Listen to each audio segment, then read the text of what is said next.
Recorded in 1989, part 2 of Richard Bandler's Therapeutic Change, recorded in Boulder, Colorado. Connie Andreas doing the introduction from Covert Hypnosis for You, Dr. Dave, USA. Enjoy. Many of the participants had also attended previous advanced training with Richard.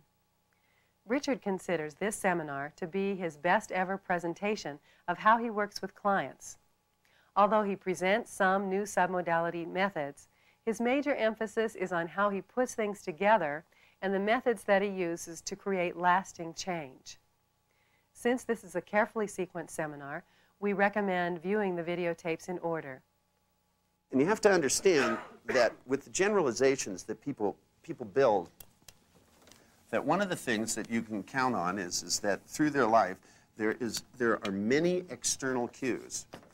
And, you know, in terms of the wealth of external data, that they're in essence grids that are formed, that there are things that are more discrete than others.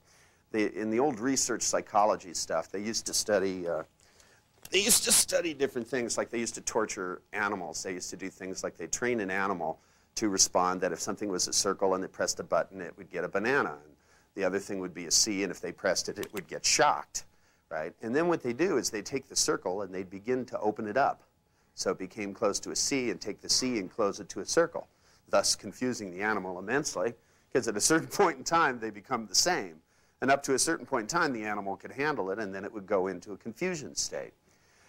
Well, the same thing is true, that with external expressions, things with voice tones, with certain things and behaviors of other people, many of us have learned to calibrate. And the thing is that people build grids. Now, they also build, as time goes on, differences, because they build generalizations. There's internal responses, which are automated. There are chains of internal responses that get fired from some of these external cues. Now, the cues may or may not have anything to do with what's going on, but these things also interact in terms of a functional and what appears to be, as best as I can tell, a set of interface patterns, because they don't always work the same. Our internal state a lot of times serves as what they call in holography a reference beam. And see, when you make a hologram, a laser hologram, what happens is that you take and you put an object, okay, behind a film plate. And you take a beam and you split it in half, and you shine the beam on the object, and you shine the other beam onto the plate. And what happens is the light that's shining off the object goes onto the plate, plus the beam itself goes directly onto the plate. And just before it hits the plate, the light collides, and it creates what's called a dispersion pattern. Now, when you take the object away, right, and you hold up the plate, you don't see anything once the plate's developed. But if you put the reference beam right back where it was, then the object looks as real as an external object. I mean, you know, you have to stick your finger through it to know it's not there. And I mean, you know, when you make a good one in a lab. The thing about that is that the reference beam is the way of getting the object back in your mind, because when you look at a hologram, you don't see the object the way when you look at a picture. A picture like that one over there, when you look at it, you see what's there. With a hologram, what it is that the reference beam and the dispersion pattern, the Fourier pattern you look through, tells your brain what must have been there when it was made. And if you take the hologram and you crack it in half, put the same reference beam, you see the same whole object. You don't see half the object. Now, in essence, for us, the interaction of sound and light and feelings and temperature interacts as a reference beam that accesses internal things. But instead of it being one reference beam, it also is juxtaposed with our internal state, because our feelings also constitute part of that.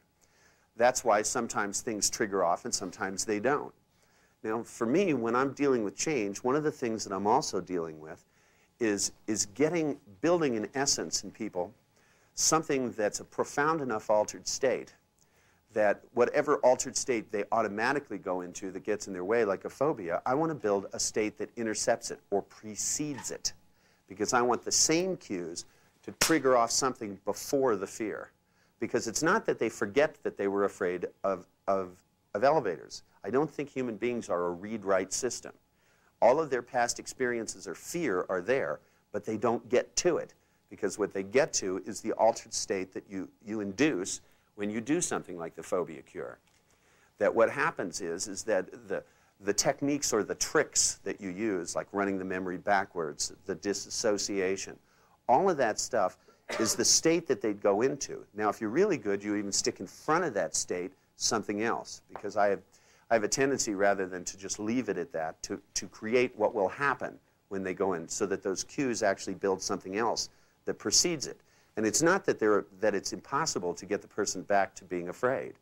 And the more you layer things in front of whatever a difficulty or an automated response is, the more depth you create, the more lasting the effect will be. Because anybody who is capable of creating fear of elevators or this or that is capable of doing it again. Plus, they have a wealth of experience. I was talking last night about this thing with subliminal tapes. Any of you who are up at night now have seen that the cure-all of the universe is subliminal tapes. And I was listening to this, the guru of this stuff. And the theory is that it's the number of positive suggestions that induces change. I tested this and found out that it doesn't work. We made a tape that had for a friend of mine has a stress class that meets once a month. It's a good name for it anyway, if you think. It's not even a relaxation class, it's a stress class. But we made a subliminal tape for the class in which we laced, you know, everything will freak you out. Well, I figured it was a stress class. It's the thing to do. Underneath the sound of the ocean, you know, that the thousands and thousands of suggestions that everything will make you nervous, you'll be uptight, your blood pressure will rise at every moment. And gave people the tape and told them it was a relaxation tape and to listen to it, you know, as much as they could all day long, play it in the car, everywhere they were. They all came back, and not some of them, they all came back and said it was the best, most relaxing month of their life. Which means that perhaps we had a group of people that had a polarity response at the unconscious level. But I don't think so. Because, see, it's not the number of suggestions, it's the way in which suggestions are made. Because it's not the amount of times you've been afraid, it's what you access and in what order you access your own experience. See, that the trick is given the variety of ways that people have to access the way in which they're going to respond at a moment, you need to be able to lace and to layer down the kinds of responses that they're going to have. It's not enough to wipe something out. You have to put things in its place. And the more depth you put, see, for me, that by building a chain of responses that will happen kinesthetically, to build in automated responses, to build in layers of generalization, and to build in propelled systems. For me, propulsion systems are one of the interesting things about human beings. That the kind of effort that guy put into the activity of dealing with what he was afraid of, and that the way that the thought that went into it, and that if by taking that amount of energy, that powerful of a propulsion system, and getting it to aim towards making his life better, towards as I put it to him, making up for lost time, you know, so that 30 years from now when he looked at his life, he will have filled it up with good stuff, you know. See, there's a theory for a long time that if you experienced, you know, fear fully, that it would go away. It's the old confront your fear thing, you know, that if you just confront it and feel it deeply, that somehow or other it will go away.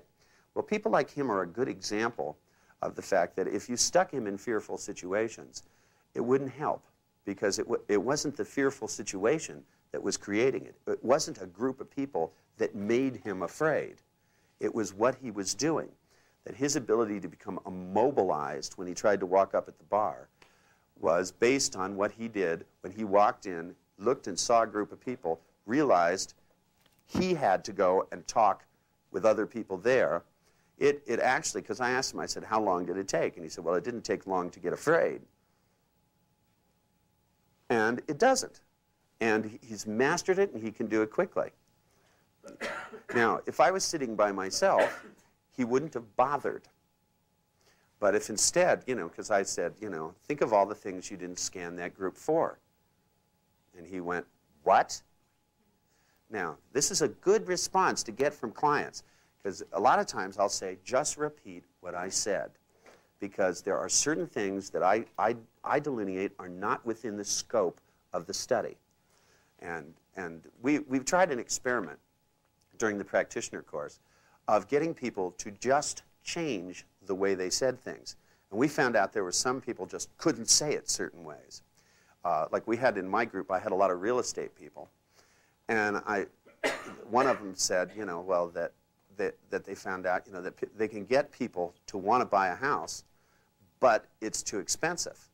And if I said, well, is there one you can call? And the guy said, well, he said, I could call 100 of them. And I thought, well, he's exaggerating, until I found out how much real estate the guy owned. 600 pieces in San Diego alone. He don't have any trouble buying real estate. It's Robert Allen's top student. But I said, if you take one of these people, and what you do is tell them that you want them to say, the house is too expensive. I said, just have them say that to you. And so he called up this guy on the phone, and he says, okay. He said, you know that house I showed you? And the guy said, yeah. He said, I want you to tell me it's too expensive. The guy said, well, the house is too expensive, but I want it. Now, that's a change in direction. Now, and in fact, then the guy started calling him on the phone, wanting to buy the house, because you see, if you start in one place, then you lead to another. And it's not just a polarity flip-flop back and forth, because you can flip-flop back and forth, but when you set up a direction, and it sets up what becomes a primary focus. See, whereas if the guy goes, I want the house, but it's too expensive, it creates an end.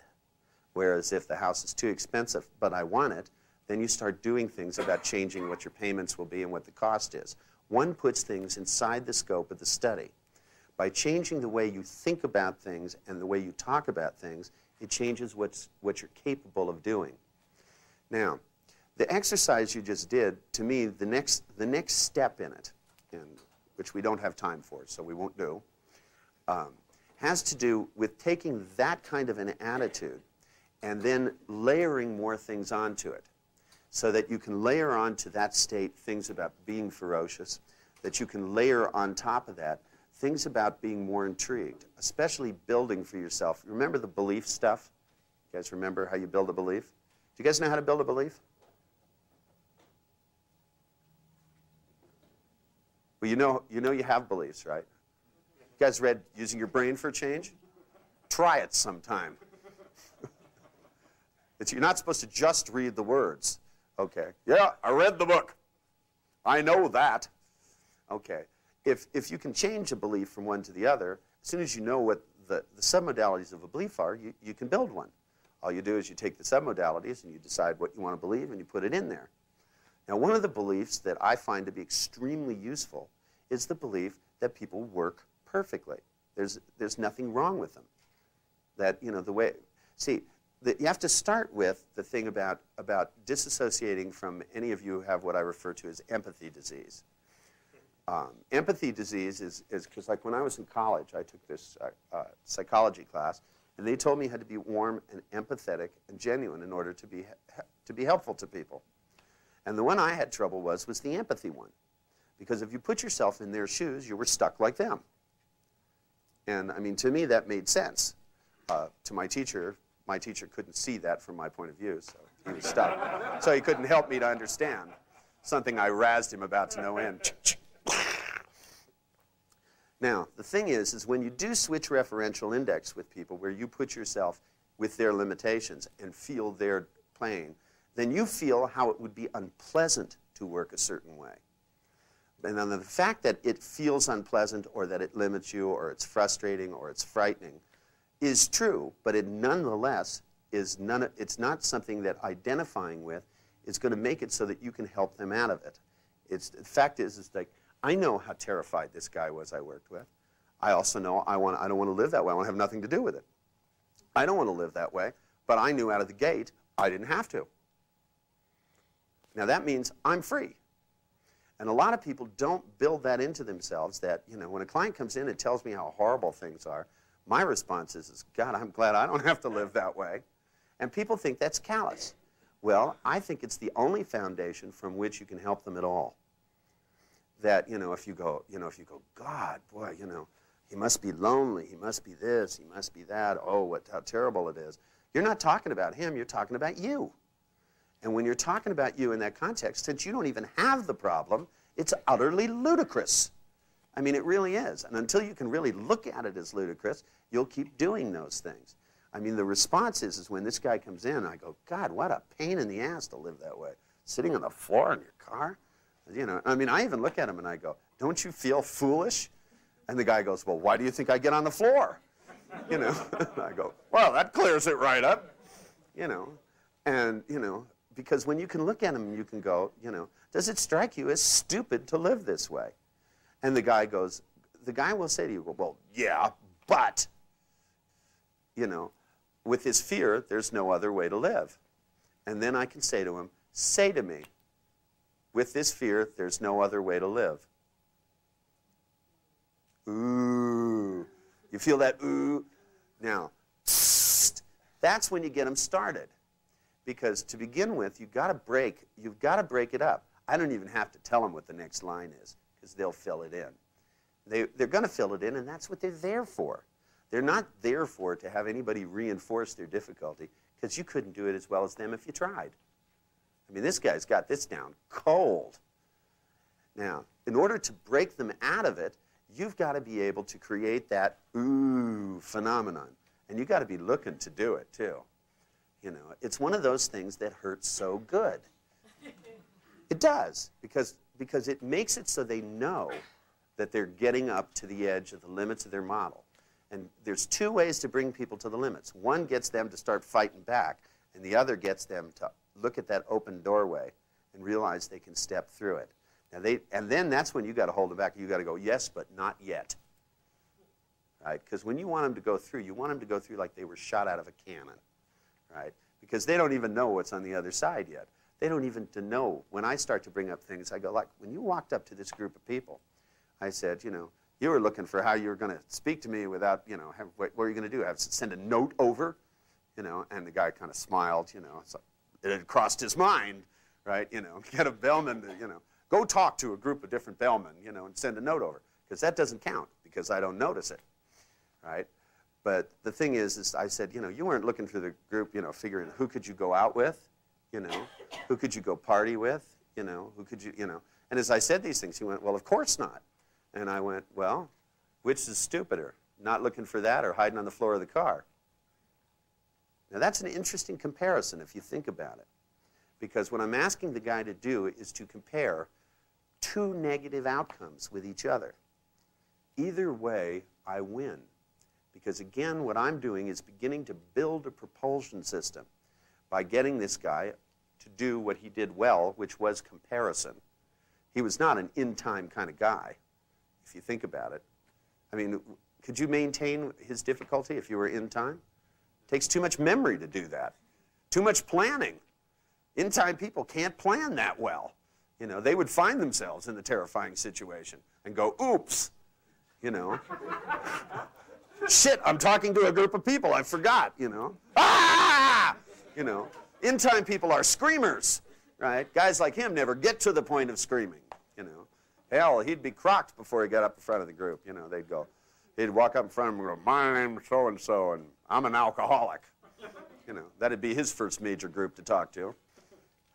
The thing is that by beginning to build a web and beginning to listen to difficulties and beginning, if somebody's dealing with comparisons, to start out by building multiple negatives and multiple positives, you begin to build the foundation of what I call a complex. Because the thing is I'm going to build multiple negatives so that I can blow up the negative state by literally turning it on itself at some point. But I build it up slowly, and at the same time I build that foundation, I'm going to build a foundation of positive stuff on the other side, which is the stuff he's missing out on.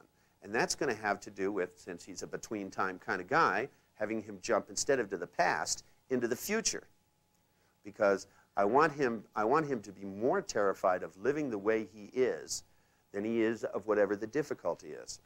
And even though it's not the most positive attitude approach to things, he's not ready for a positive attitude. He's got to have a terror to avoid, and the only way to avoid it is to have a positive attitude. Now with this guy, by the time I'd spent a 3-hour session with him, he was so terrified, he went down into the bar and sat there and talked to a group of 16 people with me and was gregarious. And at one point he left, and then he came back, and I said, "What'd you do when you were gone?" He said, "I had to go have a talk with myself." And I said, "Why?" And he said, "Well, my fear started to come back, and it scared the hell out of me." Now, there's an interesting double bind in this, in that feeling the fear then becomes ambiguous as to whether it's a fear of the situation or whether it's a fear of if he doesn't conquer the situation, he'll miss enjoying himself. Because what I've done is to open up and close the circle. The thing I told you about, we have a 0, we have a C. The Q for him was fear. And the fear was a particular Q. Now, by doing the little game that I played with him, opening this one up and closing this one down, what happens is I confuse that in him and assign a new Q so that what the fear actually becomes is something that's ambiguous. What I'm building in when I work with somebody is an ambiguity that switches the Q so that the fear itself now became a fear of not being social, whereas before it was a fear of being social. So that the same kind of a trigger now triggers off a whole other propulsion system. So that, yeah? So you're utilizing his away from strategy, but in doing that you're also building towards, because he's, on another level, he's wanting to go towards what he's missing. He has to. Right, so, you know, you're not only utilizing the away from it. Well, yeah, you have to be careful with it. I am utilizing it, but utilization is a big word. I'm telling you how I utilize it, okay? And one thing I want you to watch here is I don't want you to categorize things, because I find that people learn these NLP terms and they use them to not think, right? They go, "Oh, that's utilization," and they lump it all into utilization instead of sorting utilization out. It's the way in which it was utilized that's important. The important distinction is what's different about this utilization than other utilization. And the difference falls down to that I'm taking the same internal cue. It's the same external situation, right? It creates the same internal response, fear, right? External situation, many people. Internal state, fear, okay? Generalization, fear is of external situation. I changed that to fear is of avoiding external situation. But my point was also that in using the fear and building a fear, you're also building a want in him that's stronger than he's had before, right? Yes, I am. And that's because that's exactly what I want to do, is to build in desire. Right. Yeah. And see, because, see, the thing is it isn't that people are just moving away or moving towards. It's not that simple. They're doing both always at the same time. And it's a question of what they're doing with which. I mean, you know, you can say he's moving away from groups, or you can say he's moving towards, you know, safety, right? You can say he's moving away from fear, or you can say he's just moving towards loneliness. I mean, you know, you can do it as a description. The thing is to be able to take the meta-program distinction without changing the distinction itself in him, and to be able to make it so that it creates an ambiguity in the situation that makes him propelled towards behaviors. So that, and the difference is he was moving away from the past. That's fine. I want him moving towards the future, which is what he was kind of doing anyway. That's why he was going to all the damn therapy. You know, I mean, you'll find that people are moving towards the future. They're just not good at it. And I don't mean that. I mean, it's, you know, it's fine for them. I don't want to live that way. And if they work with me, I know they don't want to live that way, or they wouldn't be here. And so what I'm trying to do is to create a context. And it's, you know, it's not something that's done simply or, you know, in the sense that it's just one piece. It's being able to line up a series of pieces and punch them all at once. And then it gets down to, you know, to sometimes with instructions. I mean, with him, I gave him a list of homework a mile long, and 3 pages of things to do. And, you know, it's like, I love this. He had bought, and when he got such good results from the book, you know, he bought Using Your Brain for a Change, I think, or Frogs and the Princes, I forget which. And he had, quote unquote, fixed himself so much The next thing he did is he bought every book and every videotape. Okay. And he looked at a lot of them, but there was a couple that he didn't look at. For example, the flirting tape. He had it there, but he didn't open it. Right? And one of the things he said, you know, at the end of his session is he said, "Do you think I'm ready for the flirting tape?" And I said, "I think you've been ready for it for years." I said, "But if you watch it, you have to try everything that's on it. You have to watch one thing and go try it, and then watch the next thing and try it. You can't watch the whole film." And he looked at me like that made sense. Which clients do that, which has always amazed me, but that's the way they are. Did you like the little exercise we did this morning? Okay, well, one of the things about it is that that's not enough. As you know, my policy is too much is not enough. But one of the things that I try to build in people is I try to build a broader range of response from a state. And I've discovered that some people, like, they can either be aggressive and ferocious, but they can't be exhilarated and happy while they're doing it. And that one of the things I like to be able to do is to teach people how to layer states together. That if you go through and you take a, for lack of a better term, a four-tuple, or a set of submodalities. So you take one like, you take the exhilarated state, and you call that state number one. Okay, and then state number two, you take something which is, for example, if you've ever found a time and a place where you were absolutely fascinated, where your attention was totally fixed, where you were learning something and you knew you were learning it, you were getting it, and your interest and your attention was just totally locked on. You know what I'm talking about? Times and places where you were so enthralled by something that you didn't want to miss even the smallest amount of it. And you did so with interest, not with opinion. Too many people I know, when they're learning, they're thinking, and those a lot of times do not go hand in hand. That when people try to learn something by figuring out if it's like something else, I don't know if any of you teach, but I get this where I used to, I don't get it so much anymore. People used to ask me, you know, how does this fit with? And whatever they said afterwards, you know, what is that stuff with the parent, child, and the adult? TA. People were always trying to figure out how those fit together. I looked at the NANELP catalog that came out this time, and all they're trying to do is fit stuff within LP. You know, how does this fit with it? How do you translate this to Myers-Briggs? And how do you translate this to that? My answer is it doesn't translate without losing a lot. Just the same as when you translate any language to another language, all you do is you lose things in the process. And so if you take something which is a highly positive fixed attention, and then maybe take a state where have you ever had a day where you could do no wrong, where you were just totally on, when you were working and you always were picking the right intervention, you know, where your intuitions were working well? You just had a certain zing to it. You know what I'm talking about? Think back, remember one. You'll need it. It may not have been this morning, but you'll think back, you'll find one.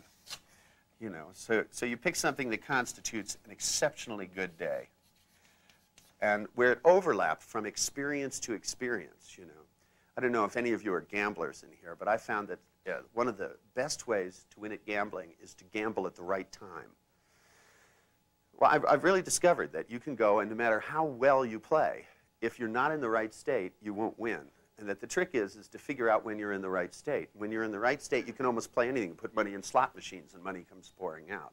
And when you play other times, the best you can do is break even or lose.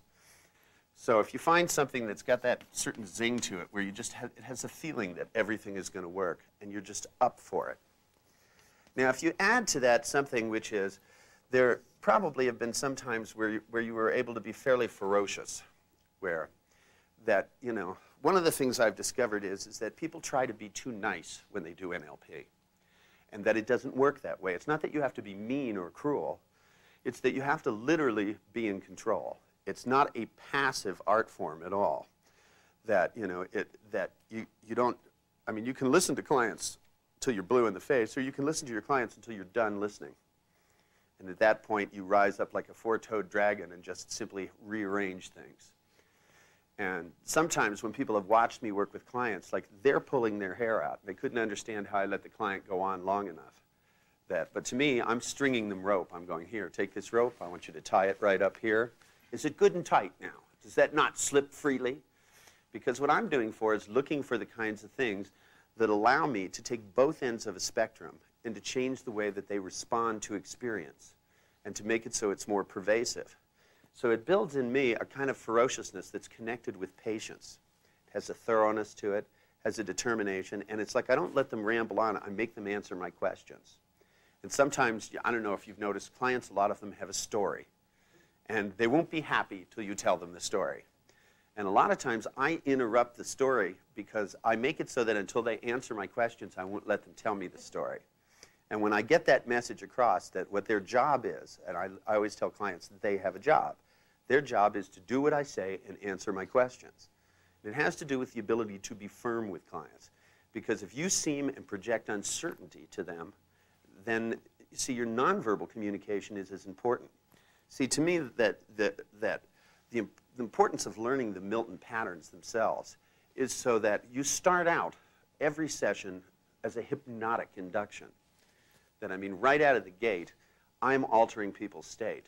I'm building in everything that I say has presuppositions connected to it. That, you know, as you change yourself, when you change yourself, there's never a question of if. And that not only comes across verbally, but it comes across analogically. I make it clear on no uncertain terms are they allowed to stay the same. You bring me a problem, it gets changed. If you decide halfway through you don't want it changed, you're still going to have to come back next time and get me to change it back. That on no uncertain terms, you hire me to do it. I'm going to do it, and it's going to get done. It's going to be done my way. And because a lot of people, one of the reasons they're stuck as they are is that they've decided what will change them. I mean, I have people come in and they go, I want you to use hypnosis to change this. And that's probably then the only thing I won't use. Because typically, if they knew what would change them, then they wouldn't be stuck the way they are to start with. And certainly, they would be the least qualified to know what techniques to use.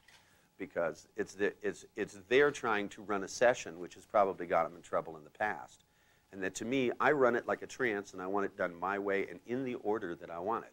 Because the order in which you do things is as important, if not more important, than actually what you do. I mean, there's lots of different ways to fix a phobia or anything else. But the most essential ingredient has to do with the way you package the whole session in terms of how it's going to affect their behavior in the future. Now, but if you take and find an experience of ferociousness, now what we're going to do is I want you to take the same kind of technique that you did before, only instead of taking just the, you know how you placed the one thing on the timeline and stood behind it, looked through it, stepped up to it, and then pushed it forward? Well, this time what I want you to do is, first we're going to do is I want you to go through and elicit these. And you don't have to go into great detail, just enough that the person would know what it's like to look through the submodalities. So that if they did the same exercise you did last time, they would be able to replace it with each one of these four. Now, I want you to really make sure that when you elicit these experiences that you get primo examples. The purpose of elicitation and the skill in it is always going to be based with your analog. You have to think of elicitation as a very short trance in congruency. That's in space congruency, okay? Not incongruency. Because when you talk about a time and a place where people were really ferocious and able to be in control and felt powerful and like they knew what they were doing, that when you elicit that from somebody, you want all of your nonverbal, your tone of voice, your analog to help them to access prime examples of it. Now, when you find examples of each of these four, what I want you to do is then turn around just like you did before and put it out on their timeline, looking towards the future. So the future is out here. Here's the past. We're going to start from present time, and what I want you to do is first, like, take the example, which is what you did this morning, which is number 1. Only I want you to put next to it number 2, then after that number 3, and number 4, and have them literally move through time through the 4. Okay. Have them spaced out at first. Okay. Then what I want you to do is have them cycle back, right, to this time, which means this is associated, then you're going to disassociate them out, bring them back through. I want you to cycle through so they can move through them rapidly. So you'll notice by watching them whether they're literally changing the facial expressions that go with each one.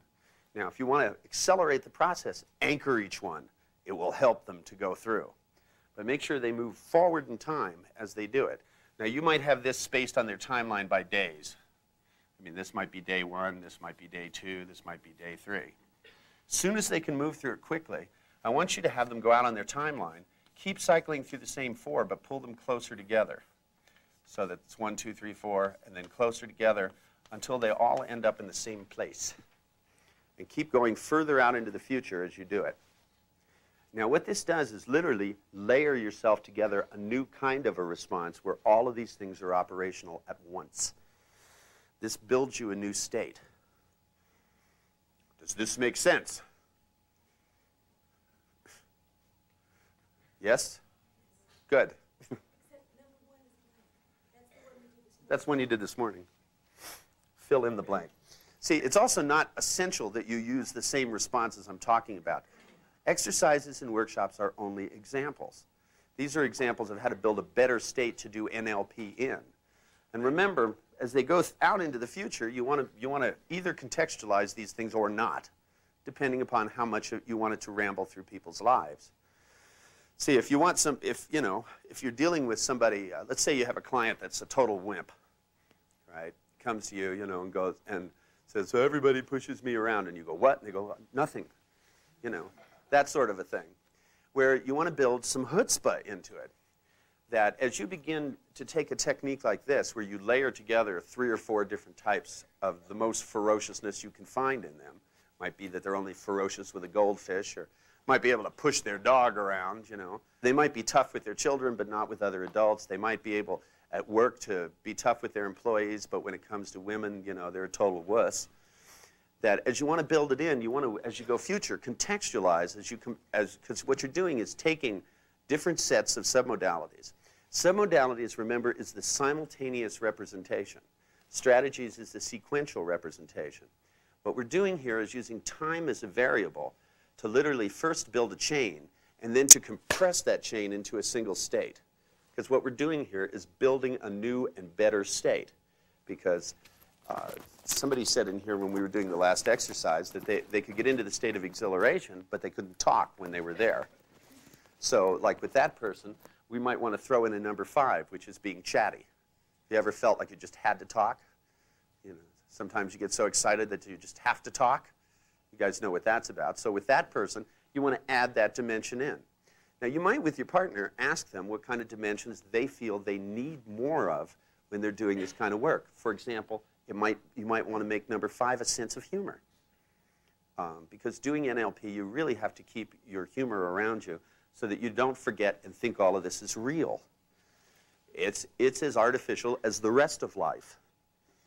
There are so many things that we believed so strongly when we were young that we don't believe anymore.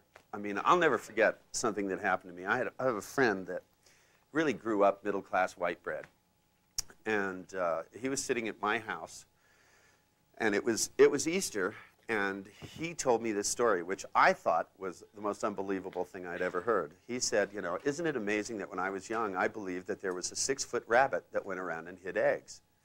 And I looked at him, and I'd never heard of this before. Just if people mentioned it, I missed it somewhere along the line. And there were 3 other people there all laughing and nodding. And I looked at him and I said, I beg your pardon?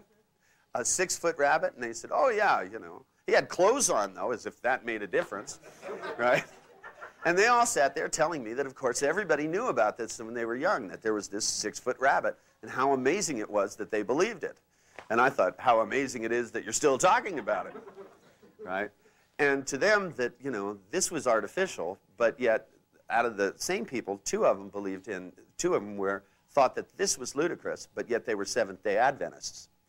Now, I've had some weird things with clients. I've had some clients, and I don't know, religion and mental health seem to go hand in hand in some way, and I mean the absence of mental health. That, I had a client who literally believed that their daughter was nuts because she talked to an angel in the closet. And yet, she was speaking to Jesus every evening, at 9 o'clock when she went to bed. And to her, that wasn't abnormal. that to her, you know, she'd told me when she was born again, Jesus had come to her in the middle of the night, put his arms around her, and, you know, and I love this, taken her inside of him, or something like that. Whatever it is, it sounded like scary shit to me. I didn't want to know about that part of it.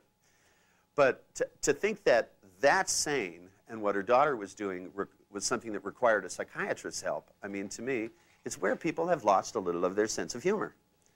And to me, in order to put things into a perspective, it's not that Jesus didn't come to her. It's that, you know, if you're going to believe that, then it should be as possible to believe that, you know, your daughter can speak to angels in the closet. I mean, to me, those don't seem like profoundly different, right? Now, to try to explain that to her, you know, it would sound irrational. But part of what made the problem as bad as it was, because I mean, to begin with, children the same age have imaginary playmates. I mean, this was only a 7-year-old girl, right? I mean, how many of you had imaginary playmates when you were a kid, right? I love it if people do this stuff. You know, I'm sure more of you did. And so, how many of you had imaginary pets?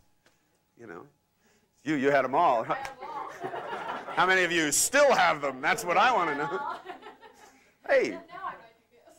you know, I mean, it's like, you know, it's the same thing, you know, for most of you have seen the tape of Andy, the schizophrenic, you know, it's just the thought, you know, if you can get people to come off the TV, why are you watching Little House on the Prairie? I mean, the term Playboy Channel ring a bell, you know? I mean, you know, it's those long road trips, you wouldn't be alone so much. I mean, how many shrinks would think that that was a nutty thing to do, as opposed to, you know, sitting around by themselves all the time twiddling their thumbs? They could have a whole group of people there. There would be no more loneliness if people learned that strategy. You just have to have a little better taste about what programs you watch. You don't want to be watching no horror films, right? You know, Friday the 13th. Oops! Get back in there, Jason. You know, you don't want to be doing that crap. That for our purposes, we want to build the best state to make what we do as fun as possible. There are so many people that I find that, especially people who have done therapy for a long time, that they don't like doing it. They take the fun out of it. And, you know, and then, of course, the best thing to do is blame it on your clients, you know. I have boring clients. And, you know, some of them are boring, but it doesn't have to sound boring to you while it's going on, as long as you're going to see them. If you go into an exhilarated enough state where you have enough interest, where you begin to find out how this stuff works and how people can maintain it. And as long as you keep the attitude, I'm certainly glad this isn't me, you know. But also, by the same token, every once in a while something comes along which you really want for yourself. And I mean, it is a fringe benefit of this profession, being able to learn strategies, to being able to learn what's wacky and depressing in one person can be fun for you. I mean, you know, I don't know how many of you in here have learned, I mean, if people can see an imaginary playmate, think of the uses you could have for that. You know, just in terms of being able to try out techniques. You know, you'll never be lonely again. But if one human being is capable of doing it, then the rest of us are. That, I mean, if you're somebody that never had an imaginary playmate or, you know, has never had a hallucination that looked real to you, learning how to do this is only going to expand your ability to do things, your ability to use your mind. For example, I had a friend that took his broker's examination to become a real estate person, and he claimed he couldn't remember things. But yet this guy had an imaginary playmates, but not one, but several. And he could dress them, play a game, and stop the game, go off and do something, and come back and start it right where they left off. And this is a guy telling me he had no memory. So I had him put all the answers to the broker's examination on their shirts, right? Freeze it and go in and take the test, right? And he got most of them right. He got a few wrong because he couldn't get the people to turn around. That's what I call a not user-friendly unconscious mind. It's a number 34. They look up and the person goes, nah, nah, nah, nah, nah. It's a problem with having kids as imaginary playmates too, I suppose. Now, for our purposes here, you know, if there's something you want to add to this, these are just suggestions. They're not cast in stone. You want to pick the things that you figure will make your work more dynamic. The more dynamic, the more charismatic, the more of an altered state each session is. Because remember, the event for the clients that you have, whether it's a business client, even I teach in my sales training course. I have a new sales training course I'm teaching this year, which has been a lot of fun. I went out and elicited the strategy from two compulsive buyers, people that, you know, buy things that they don't need. This one guy just got like 10,000 shirts.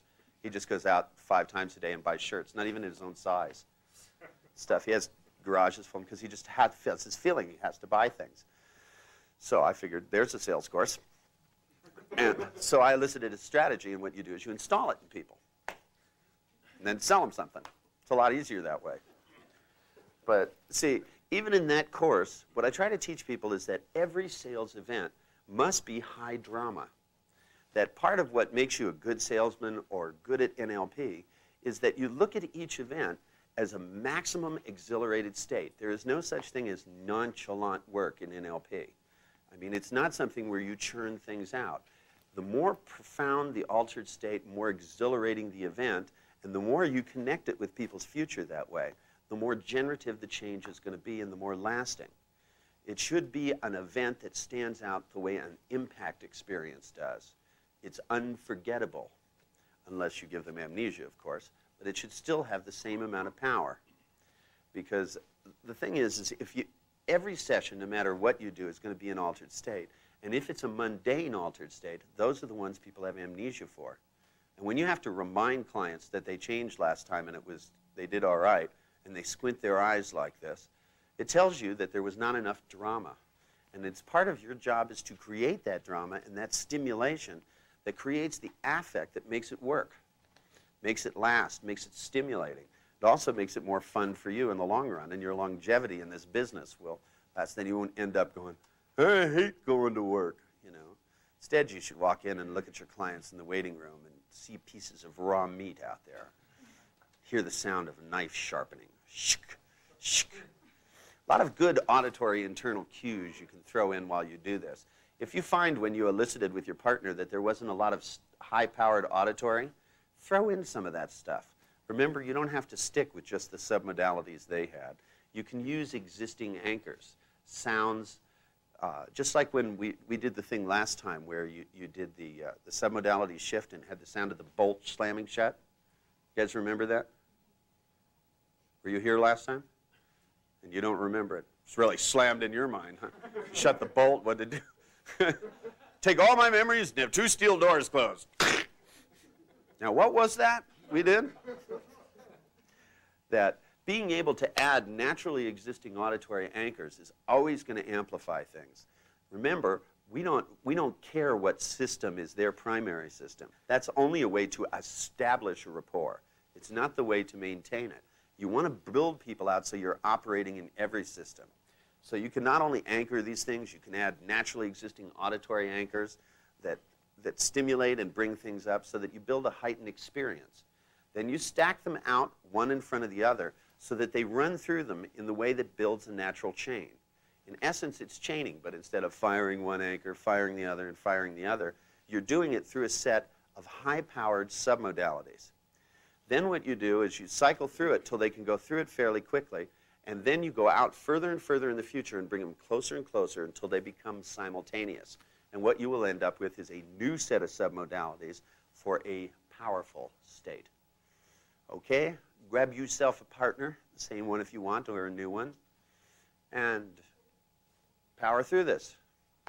And remember, when you do this, the timeline stuff, have them move and the timeline stand still, which means you may have to stand them up and move them around. Okay, go for it.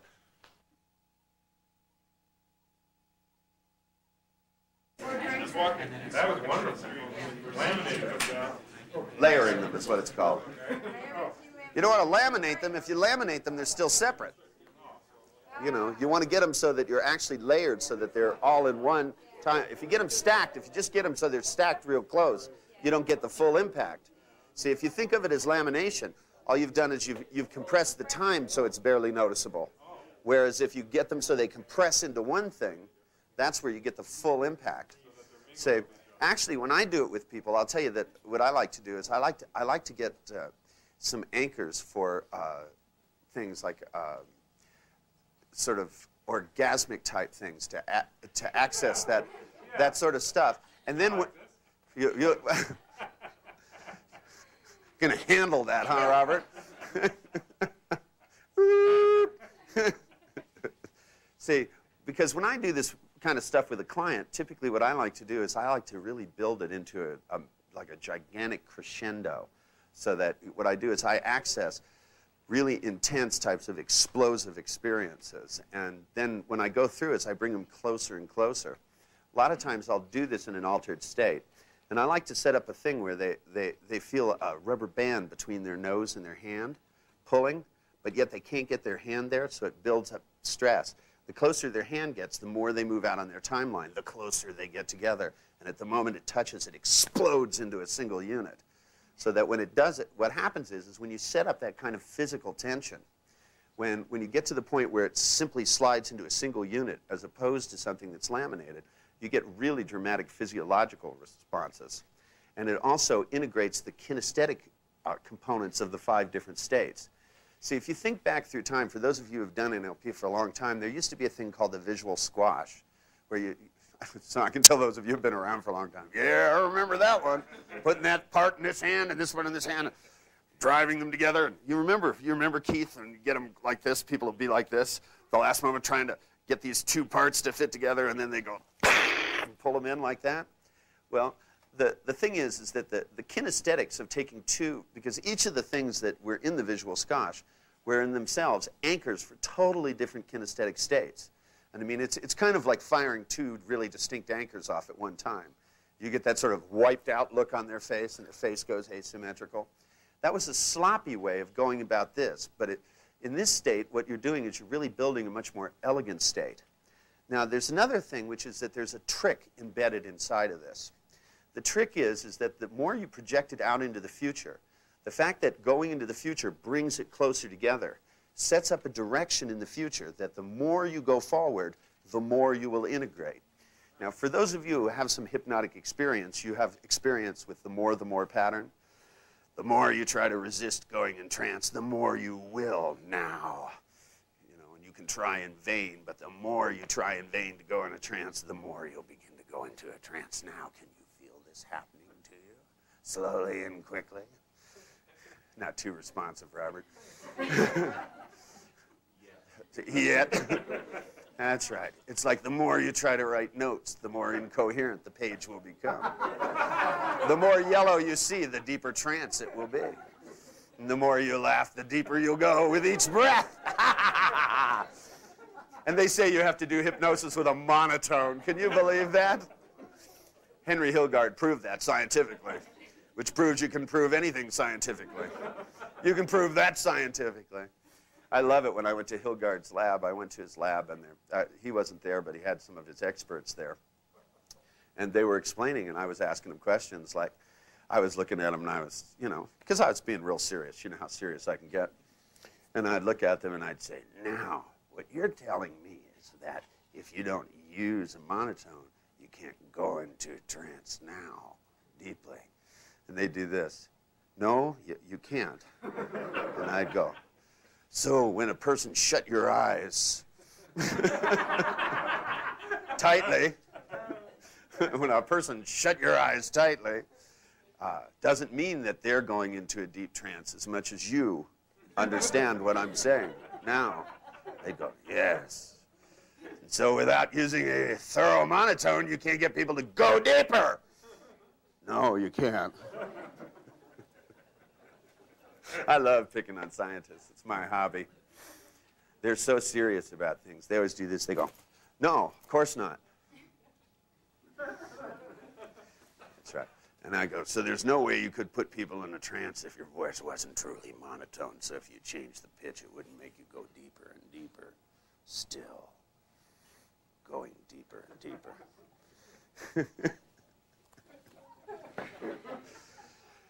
There's no such thing as hypnosis, Robert. You understand that? Yeah. There's only consciousness and unconsciousness.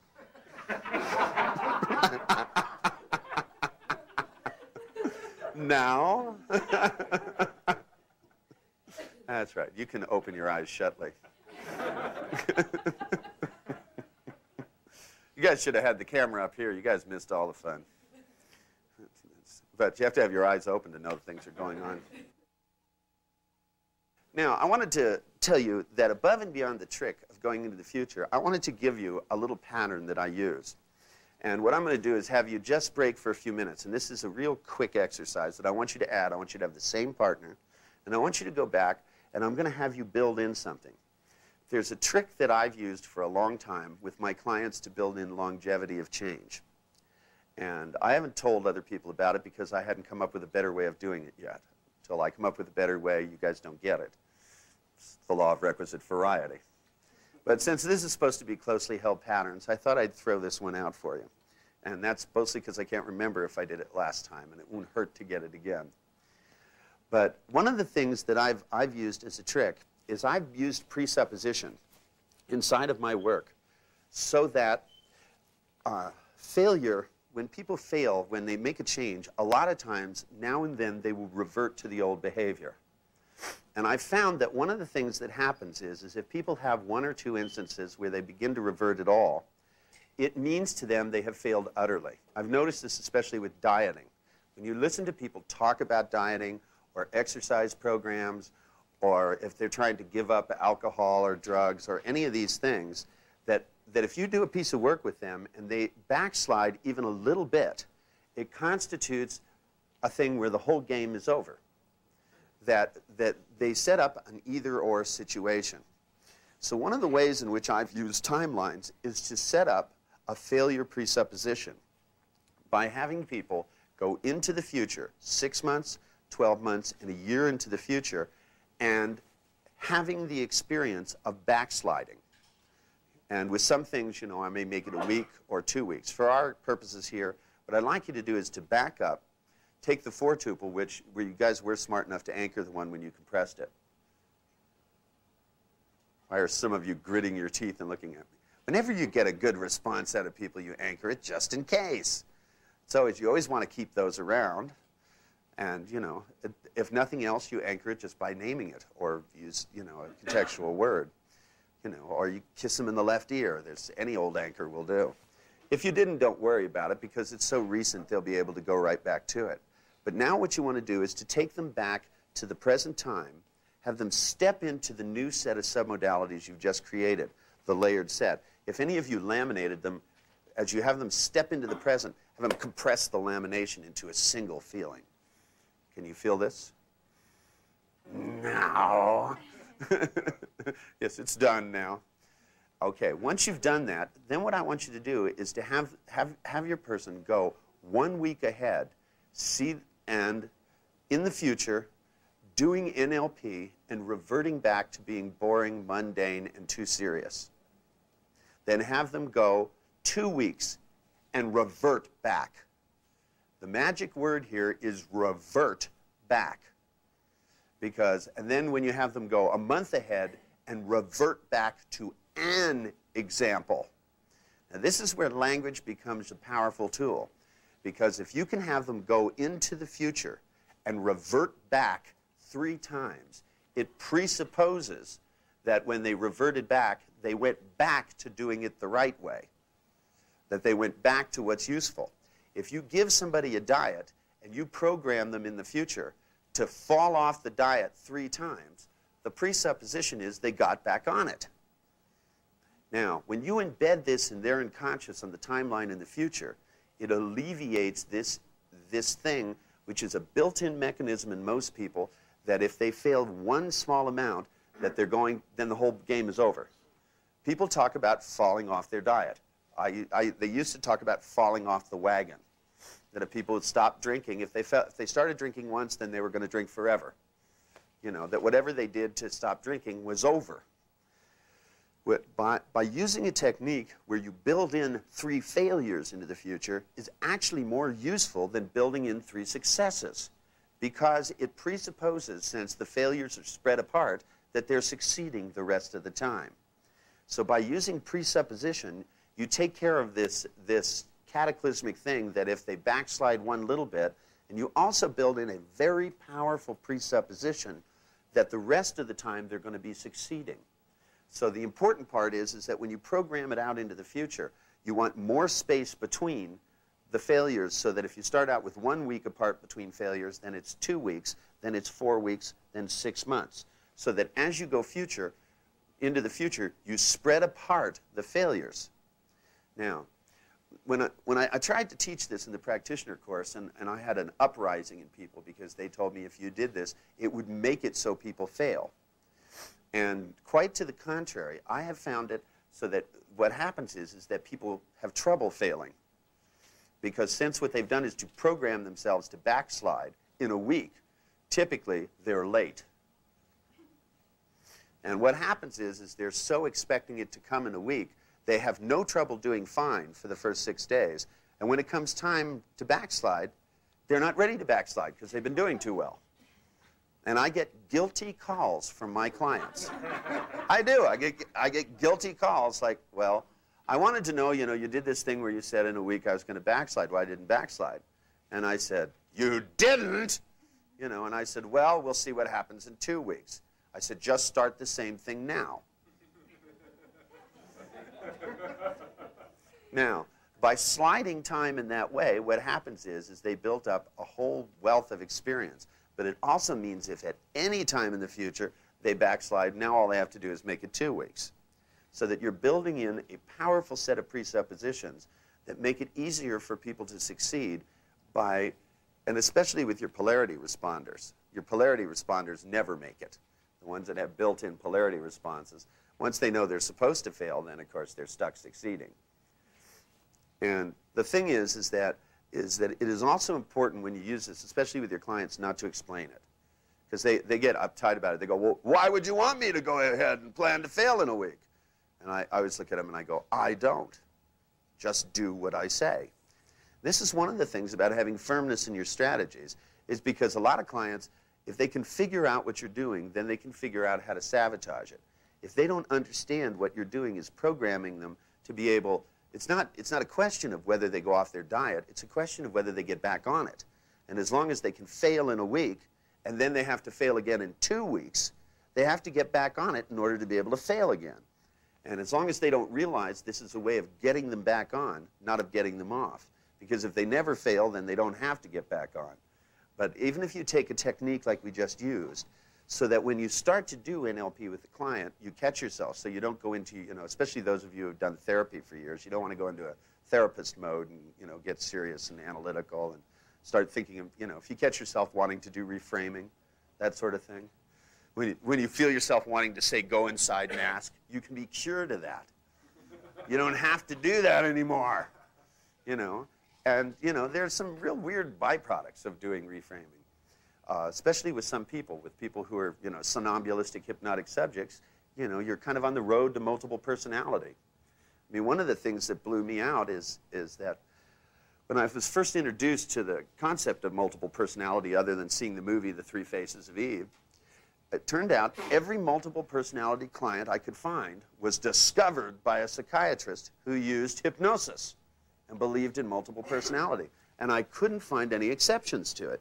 Now, it doesn't mean there aren't any, but it means if there aren't very many of people who do this on their own.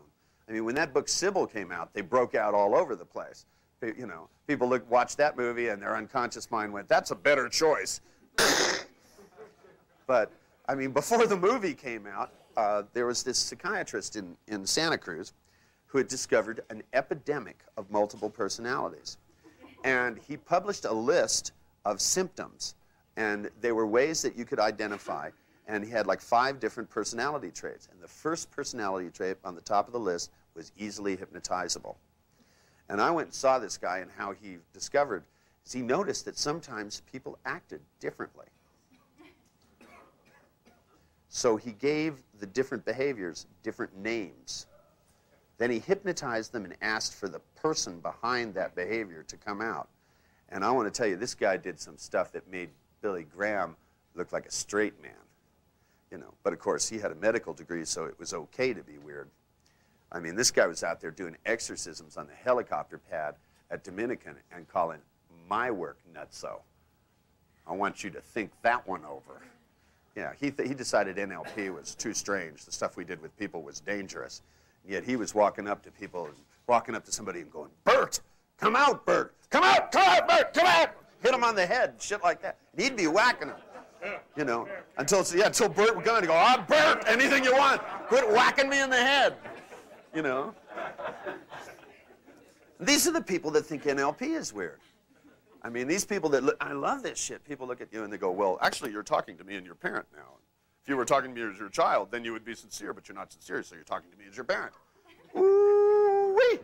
And these people are telling me my stuff is outside. Well, I do have to admit that go inside and ask stuff is a little spooky. That's why I gave it up. Sometimes people go in there, you know, and I'd really want to run around behind them and go, nice day for an exorcism, isn't it? Now, what I want you to do is again, what I want you to do is to remember, part of what you're learning is to put spice into your work so that when you use a technique like this, it's not just enough to go through it rotely. What you need to do is to literally, you know, have the person, you know, say, and now, you know, stop and first, you know, see yourself a week from now doing work with clients, looking enthusiastic and stuff. Then step inside your timeline, go out a week into the future, and then go back into the same old rut. So you catch them off guard, and they go, like that, right? And then go a week further and discover yourself doing this again. So it's a single unit of time. You want to use all the words and pieces of language that segregate time. Another time. Once again. All of the types of language that fragment out experience. For those of you who have not delved into Patterns 1 recently, go back. Patterns 1 is your guide to precise use of language.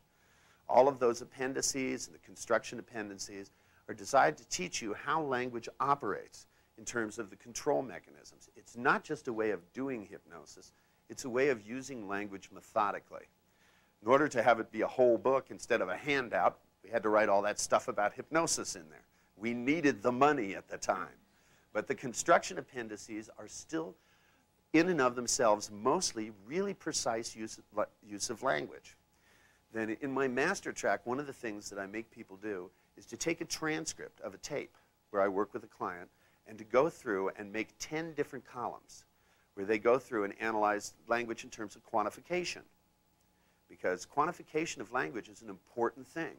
The difference between each, always, every, and looking at how quantification affects which types of experiences are accessed and in what order. Because you look at quantification, and after that, then you look at sequences, or what we call chains. And in terms of what chains are being installed, which chains are being broken up. And as you begin to analyze things in terms of a multi-leveled outcome, it's not that that's what I was thinking about at that moment, necessarily, but it gives you the opportunity to learn how to be precise. I always tell people, if you'll find in each of my sessions, I always do everything wrong before I do it right. I will do one time at least, I will deliberately do something that mismatches what's going on. And even in the Marshall University tape with the lady that starts out and the first thing she says is, oh, well, I have a problem. I need to get more distance from. So the first time I did the switch pattern, I used size, right? Now, I do this as a test. I do it as a test because you kind of get it partially. And then when you go back and do it the other, you can watch it zing. And I like to do that with clients. I do it a little bit tilted. And it makes the money easy. It's a real mismatch. It's the same kind of a technique that, like, one of the things, if you watch in the film, sometimes I respond to clients with an absolute opposite answer to what they gave me. If they go, I can't do that, and I go, well, I'm really glad. That'll make it easy. Right? And you watch it go right by. Because because they don't know what they said. They haven't got a good, most people can't remember the last thing they said. They're reacting. And the fact that they're reacting is, I respond as if they're reacting to something else. They get convinced if I'm congruent enough. Because my goal remains constant. As long as I hear what they say, I can decide what I respond to. Especially if a client is incongruent, you know, when they say to me, they go, I could never stand up to my mother. And I go, boy, you're really going to enjoy it this time then. It'll put her in her place. So that you literally inverse the messages. For those of you have most of you in here done mixed state communication? Some of you look real quirked when I said that. Is there anybody in here that doesn't know what that means? Mixed state communication. That's where you just ignore the conscious part and talk right through somebody.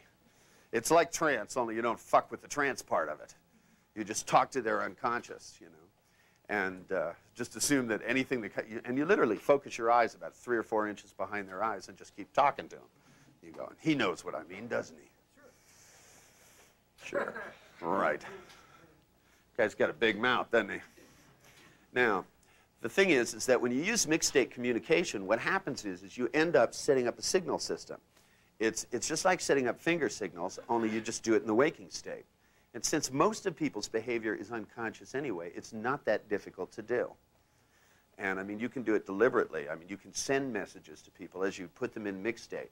But when you put them in a mixed state where they feel themselves responding in ways that they're not in control of, you're not changing their state so much as making them aware of what's going on anyway. And the fact that they feel unnerved by it just allows you to be able to begin to embed suggestions. Now, we used to do it that way because it was a quicker way of doing it than what it took to go with the reframing.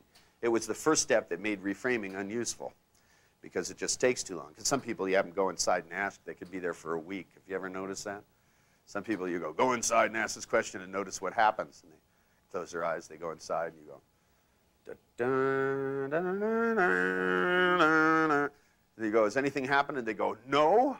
I mean, you know, their heart has to be beating. Something must be going on. It's just a question of what are they doing in there? Doodling on their brain or something?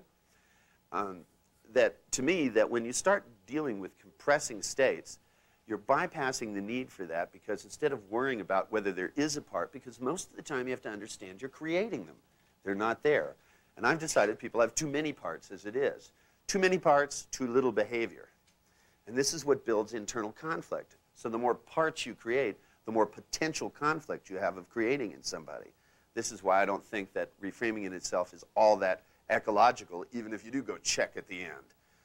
Everybody may agree upon that, but you may have created potential conflicts in new situations by creating new parts. I mean, we used to sit around and just generate them wantonly, thousands of them. But given what happened to those people, I don't think it's a good idea. Too many people stuck at various levels in my development.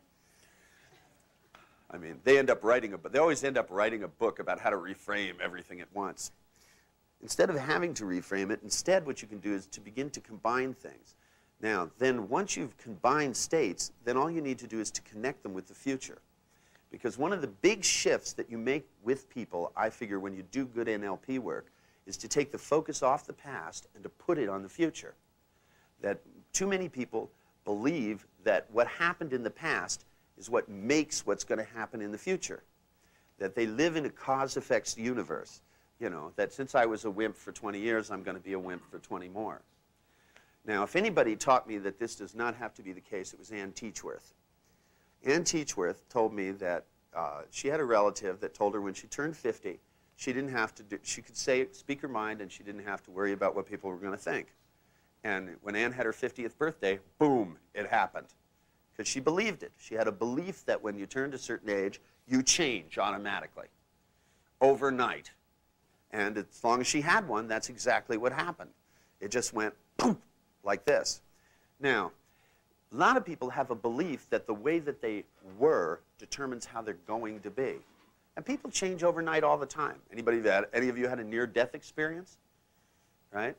Would you get up the next day and live the same way? Nope. That's right. Suddenly your value system changed. Some of those things that seemed so utterly important didn't seem so important anymore. Now, that's why I always try to provide my client with a near-death experience. Something to reassure you with. That, you know, that for some of them, it's probably as close as they'll get until they do a real one. But for me, the thing is that you always want to get people to be aimed at the future and sticking new things in the future. That, you know, if I go through the past, I go through the past to blow up things. I mean, like last time we did the decision destroyer. The decision destroyer is a way of going through and just blowing apart the semantic response from the past. Now, the only way in which the past has a hold on your future is insofar as these cues that I talk about trigger familiar responses. But yet, sometimes those responses are not familiar. Now, what I want to do is just bracket for a few minutes. I want you to just go back with your partner, and I want you to program them to go back to the mundane way they worked, right? But now, do 3 failures, right? But start with a success. So what you do is you go back, you go into the present, have them see themselves doing NLP with this new change, excited, step inside of it, and fire off an anchor for the new state. Have them enjoy it, then have them go a week into the future. And if you can tonally build the expectation, right? Now, since I've already told you what you're going to do in here, go a week into the future and either have them succeed or fail. And then go another week so that you can keep them guessing a little bit. Now, as you go into the future, you want to build, primarily with clients, examples of single failures. You don't have to tell them they go back into success. You have them move further into the future and then fail once again. Then once you're done, then what you do is have them stop and then pick any period of time in the next, whatever, say you go 6 months into the future, or 3 weeks, or however far is the maximum you went. When you're done, stop. Have them pick one point randomly in the future. Step inside it and tell you how they feel, or you should know by looking, because you should have a dramatic enough foretuple, and find out whether they move to success or failure. If they move to success, you did it right. Use every presupposition you can stack in your language. Presuppositions are powerful. The presupposition, you don't want to presuppose that they're going to fail. You're building the presupposition that they're going to succeed. You move into the future, see yourself failing one time, going back, which means you have gone forward, right? It's a presupposition when you say going back once to the old boring way you used to do it. By saying once again, back, anything that is a repeat in future. If you build this into your language, at the unconscious level, you are giving a direct and overwhelming command that you will do it the positive way most of the time. It's not even a command, because you're only saying that you're going to see yourself falling back into that pattern. And notice how it feels to go back into that old behavior. Okay? Now just do this real quick. Take about 5 minutes apiece, and then we'll move on and see what else we can do here. So, okay, you said you had a question. When we were looking forward 1 week, 1 month, 6 months. When we were looking forward. Yes, when we were. Okay, when Barbara was or you were? Anne. When Anne was or when each of you sequentially or both of you together? First when she was looking forward. First when she was. And then when I was looking Okay, sequentially, that's good. Sequentially. Very good. Just checking. But when she was doing it, I was looking forward at her with Why would we want to be in the land of sensory experience? That's right. She said she stepped in to that one time going back to the old way. Yeah. Rather than just looking at it. So that was important for her Yeah. to have that kinesthetic, and then she popped out rather than moving. Well, what does that tell us about her? Miss In Time, why would she do that? And that worked great. I wanted to do it strictly out. Doesn't surprise me a bit. Guess what? We did it both ways. And we did it both ways. Well, And, good. Doing it both ways is going to be useful. See, just like in the other exercise, remember I had you do it all 3 ways? See, if you do it all 3 ways, you can't miss, right? In other words, if you can't figure it out from somebody's language, the best way, because what you're doing is an upgraded version of future pacing. The concept of, when we started future pacing, one of the things that we were aware of was that a lot of times you could get behavioral change with people in a session. You know, somebody that had never stood up for themselves, you could goat them to the point where they'd stand up to you, right? But then when they'd leave your office, especially since most of my clients have had overdoses of therapy, they also have learned to disassociate those experiences. It's one of the thing that I got into with the encounter group people was that the concept was that you built this environment of trust with people where you could actually be more yourself and do more things than you could with your family. And that I always had a big problem with that, because it seemed to me this is where you wanted people to be able to do things, was in their life, not in your office. And especially not with a group of people, because you know, you don't want people to have a more intimate relationship with a group of strangers than with the people in their life. If you're going to be intimate, you know, you're supposed to do it with your wife, not with your psychiatrist. And, you know, I, for a long time, used to get into it with shrinks, because shrinks would always say, well, you know, all these techniques are well and fine, but isn't the real core of therapy, the real thread and the most important thing, the relationship that the therapist builds with the client, a more trusting relationship than they could know anywhere else. And I go, no, that's prostitution. That's a different thing. But for a long time, a lot of the training for psychoanalysts and psychologists, that they believe that building a more trusting relationship, the massive transfer, as they called it, and all that stuff, is what it was about. For me, the trick is to gather information, not build a love life. You know, I mean, I want clients when they leave that the thought of staying fixed is a lot better than the thought of coming back. I like that. You know, and they think I could call Richard on the phone or I could just do it myself. Then I want them to go, I'll just do it myself. Jesus Christ. That, you know, I don't want to be their buddy. And that one of the things is when we discovered that this was a major problem for people, one of the reasons is that they could get angry. They could be honest with their shrink, but they couldn't get it to the outside world.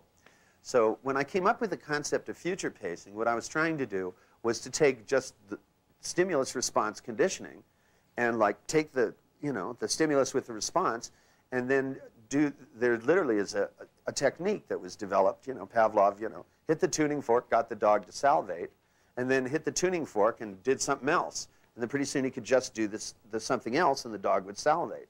So that you could literally transfer stimulus from one thing to another. And as much as you would lose a little bit on a generalization gradient, you'd still get some out there. Well, what I wanted to be able to do was to make sure that whatever the kinesthetics, so that I took the cues that would occur in the world, that I took the way that their wife looked at them, that, you know, that, I mean, a certain tone of voice that people used, where their office, or, you know, the way their boss intimidated them with just raising one eyebrow, and to make that the cue to feel that way, so that it wasn't enough to get somebody to stand up for themselves. They had to be able to have that same feeling and look at the image in their head so that it would transfer over. Now what we're doing is we're trying to build more generative systems so that as the person goes into the future, that what we're doing is we're presupposing they're going to get where they want to go and making it so that it generalizes to a wider range of contexts, especially when we're dealing with things that as far as I'm concerned, are more attitude adjustments. And the attitude adjustments, the primary ones I work for, are that people go towards the future in a positive way and away from the past. That, you know, that the amount of time that most of my clients spend thinking about the past as opposed to the future is simply not economical. That, I mean, even when they think about the future, it automatically TDs them to the past and gives them, you know, well, if I were to try to do that, then something like happened in the past would happen. And those are not necessary nor even logical connections. And I want to break that up so that I can build the feelings in them so when they think into the future, they get the feelings. In fact, the activity of thinking of the future generates positive feelings. And because to me, I want them to move towards the future and away from the past, especially what they don't like about the past. If it was bad, don't do it again. And the way to not do it again is to not do anything. It's to change the way you feel when it happens, not to change what you do. And it's not being in a group of people. I mean, like, after I did the platform skills and the trainers training last year, I got hired by a company to go in and train people that do public speaking. They go around and they give lectures about a product. And they have people that had a lot of product knowledge, but as they put it, they were not snappy enough public speakers. That is not exactly what I would use as a description. They didn't even know they were in the business of selling, is the way I would put it. I asked people, because I watched each of them for 5 minutes do their shtick. And then I went through and I asked them some questions because I was kind of curious about how did they respond to the audience. And the first guy, because I had to ask this guy because he had every cue that I've ever seen when I've done limited vision with hypnosis. That's where you get a client to like, if I was working with a client hypnotically, I would get him to disappear the rest of the people in the room. You do things like you put them in a deep trance and you go, is it all right to be alone with me? And they go, yeah. And I go, okay, in a moment you'll open your eyes and we'll be totally alone, which kind of presupposes the rest of the people aren't there. Now, when they do that, in order to create limited vision, there's a way in which people defocus their eyes to disappear things. And this guy pretty much was doing that. So I asked him, I said, what do you do with the audience? And he said, Well, he said, basically, I pretend that they're not there. And he said, what I do when I walk up in front is I imagine a curtain and I pull it in front of the audience. And I thought, gee, I ought to try that. Now, the thing is to me, like, if you're going to, like, talk to an audience, talk to them, right? And I mean, you know, to him, since he was afraid of talking to an audience, he disappeared them. But then it sounded like he was by himself when he talked. I mean, the thing is he was explaining things, but it sounded more like he was talking to himself. You know, like if he was in a room by himself, practicing going over a speech, right? And it was pretty rote, you know. And then he would even say, you know, and then I would say to you. I mean, it's not, he wouldn't just say it, he would say, and then I would say to you that this is a wonderful product. What I would tell you is that this is really going to be valuable. It's going to be one of the most useful things that you could use. And I could get you to understand that. And when I listened to his language, I mean, the presupposition is that he was alone. And in fact, he developed the technique of being alone. See, with somebody like him, what I want to be able to do is to open that curtain. But I want to start with the feeling of excitement. That, you know, I want him, you know, to have the attitude, fresh meat to carve. You know, that to me, you know, that if somebody he had been in front of an audience and had froze up. So frozen one time he couldn't speak. And it was such a bad experience that every time he looked at an audience, he thought about that, which I didn't think was the most effective way to put yourself at ease. I mean, so I pointed out to him, if he thought about it, made the picture big and bright and close, he could do it again. But if instead, every time he looked at that picture in the past, it cracked him up as ludicrous, and instead looked down and just looked at it, you know, the way you'd look at, you know, if you'd walked out on a smorgasbord that nobody had touched anything on, and you weren't supposed to eat any of it for 15 minutes, but you were alone. Right? Nice four-tuple, isn't it?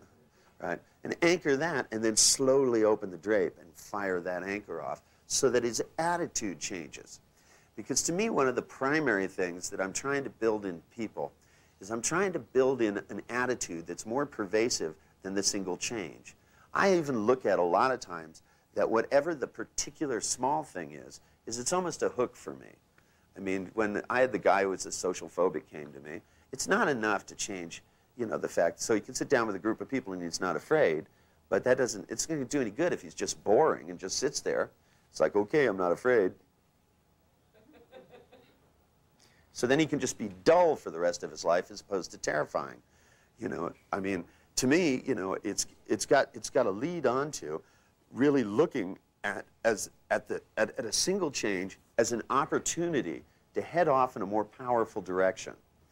That if you can begin, you know, if you can do an exercise, a little thing like you did this morning, where you step inside of exhilaration and it makes you feel different, and then you consider, look, if you can take that and make it so that all of your work becomes more exhilarating for you, then you're going to become more dynamic in the way you do it. Then you're going to learn to do more things. It sets up a direction and opens up a world. But then if you can begin to layer other stuff on there, and then do it no matter how hard you try to screw it up in vain, so that you begin to build something that, because, see, I find that too many times that people take powerful technology and they don't use it powerfully. And then, you know, because I get calls from people, they go, well, I went to 2 workshops and I learned to do the phobia thing and I read it in the book, but I do it with my clients and it only works sometimes. And I go, well, I'm surprised at that. Must be a fucking great technique if you can get it to work. Because it's not just the technique, it's an attitude and a methodology. It has to do with having some punch in what you do. And because as you teach people and take them through a series of responses, I mean, you know, you got to have a response to anchor it. I mean, we used to spend a lot of time developing people's sensory experience to see real minimal cues. And I stopped doing that because what happened is people didn't have to elicit intense responses, right? Since they could see minimal changes in lip size and breathing, they'd only access puny little responses. So I decided it's better I blind them, you know, and make it so the response has to be overwhelming, if that's what it takes to get people to respond. Because if you anchor 5 little chump change responses, and you can see the anchor go off, but it's so minimal they can't notice, it's not helpful. It needs to be just fucking dynamite responses, things that are volatile in nature. Anyway, does that answer your question? Yes. Good. Is there any other questions about what we've been doing or other stuff? That's it? That's all you want to know about NLP? The thing is if you want to learn advanced patterns, the thing is you got to have advanced interests. I mean, what kinds of things? I mean, you know, you've been using this stuff. What kinds of stuff do you not get enough dynamite with? Where do you find yourself not being powerful enough? What do you need to lace into your own experience? Because I tell you what, I'm going to assign a homework assignment for you tonight. I want you, do you guys know what the word semantic packing means? Do you know what a semantically packed word is? A word like lurk is semantically packed. One does not lurk right through a crowd and speak their mind, right? It's a word that is so semantically packed, it induces. And see, when the kinds of experiences I've been asking you about, I've been picking words that are highly charged for experiences. Go home and make a list of them tonight. Make a list of highly charged, semantically primed names, nominalizations for experience that are powerful and positive and dynamic. Things that have chutzpah, right? And tomorrow I'll show you a closely held pattern of how to lace them into yourself. I'll show you the ultimate visual squash. I'll show you the way I do it to myself. It's a deep trance phenomenon, but it's fun. You can build your own external behavioral generator. Teach you sci-fi reality. But now, yeah? One of the things that happens for me when I get into people's patterns or my own that are not comfortably easily changed, and then they start changing, I get really tired. Well, I'm sorry, I'm not following you. First I have to follow what you're saying. Okay, well, I'm thinking of two different experiences. Let me talk about one first. The idea, good idea. Yeah, the idea of working with someone whose patterns are very complicated and difficult for me to work with. Well, what makes them complicated and difficult? Because either they're so much like my own that I have to kind of figure out ways to get out of it. And what I'm saying is, you've mentioned before how when you really go through change, you get really tired, or it like can give you a headache. Some people do, yeah. You can if you do too much at one time. You can also get tired just because you think too much. I mean, I discovered that when people try to figure things out too much, as opposed to being interested in what's there. And one of the major ways that happens is when people relate things to themselves. When you constantly relate behavior to your own, switch referential index with stuff and relate it to yourself, rather than doing it on the outside, it will exhaust you. And from previous experience, I have a good idea that's what you do. See, one of the things that is a trap, it's the same empathy thing I talked about, is if you try to figure out other people by analyzing it inside of yourself. There's a difference between trying somebody's strategy to see if it produces the result. You do that as an interested party. That, you know, when I tried the thing with the lady that scared the shit out of herself when people were late, I didn't put myself, I didn't relate it to my personal life to see what kinds of things I do that are like it or that are similar. I took her literally at her word, did the steps literally, and see if it scared me. And if it didn't, then I went back and asked more. And if it did, then I was done. But I took her at her word and took her literally. I didn't examine to see if I did anything that was like it or anything that was similar. Because, see, when you search for similarity in yourself and a client, you will exhaust yourself. Because when you search for similarity, you will find it, whether it's there or not. And typically it will make it so that it seems more complicated than it is. Learning to do things in a disassociated state, that even if a client has similar patterns to you, you don't want to know about it. You know, that your job is to do it out there. And, you know, that, because you can always go back and figure that shit out later on. And I mean, you know, that's just hobby stuff. Gives you something to do between clients, you know, or to do at home when you're sitting in the dark or something. But I mean, to do it with a client, you really need to put it out there on the outside. That, you know, we talked about uptime. Well, uptime isn't even enough. You have to put yourself in such an uptime state that you're in the state of being fascinated and curious, and it simply never occurs to you that it relates to you at all.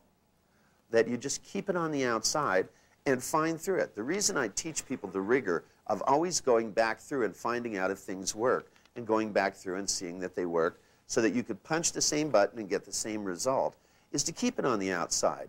You don't process the information inside you. Sometimes you can stop and try it on, but you always know that you're trying on a sequence of theirs.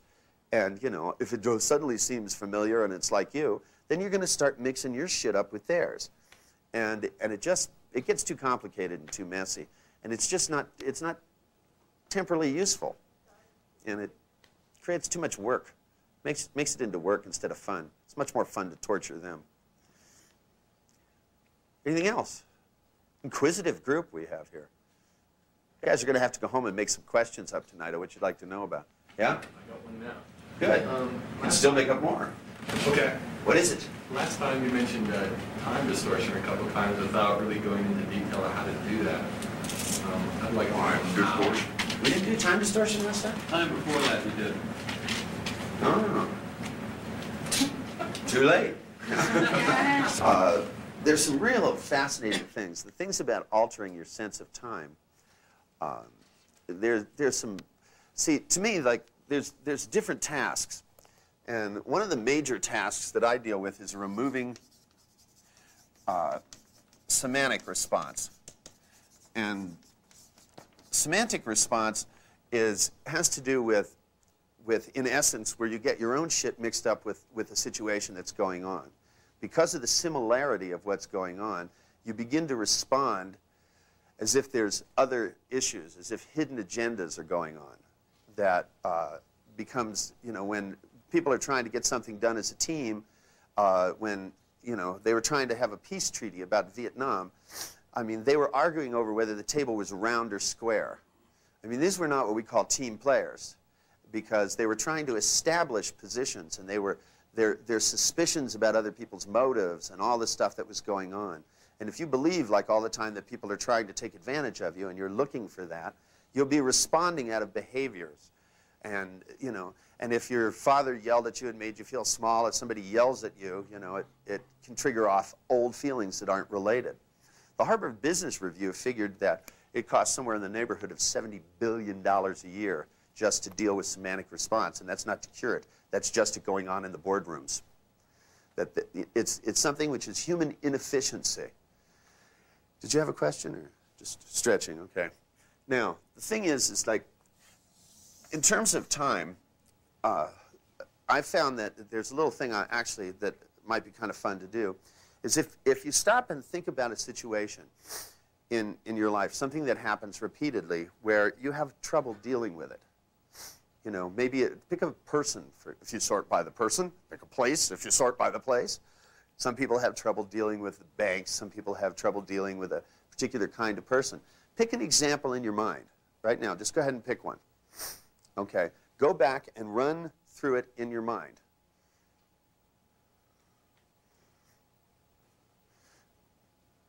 Okay. Now, the speed at which you run it in your mind, okay, is different than real time.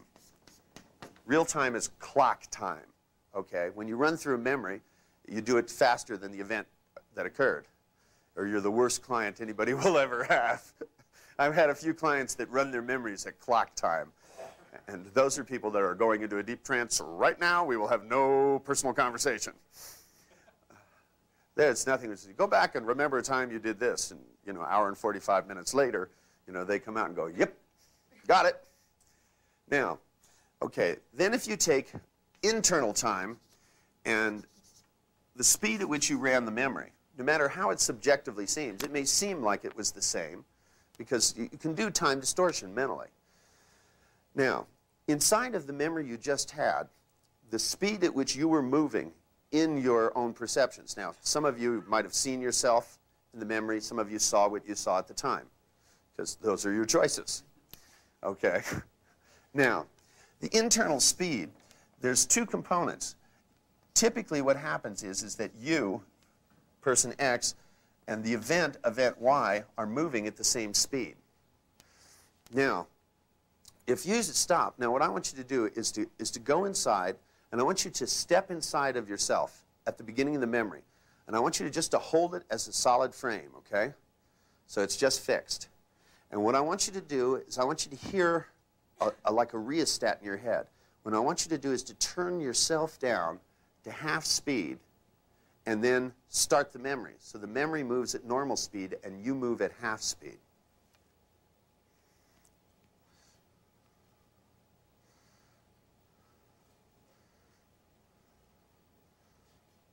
Zzz. Okay, now go back to the beginning, right? Freeze it as a frame.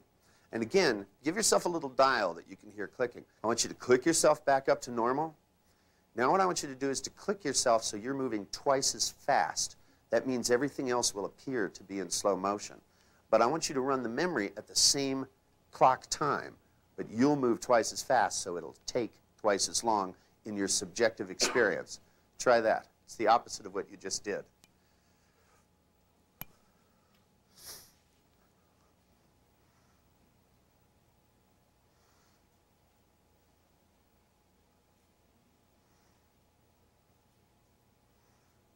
Got all that, Keith?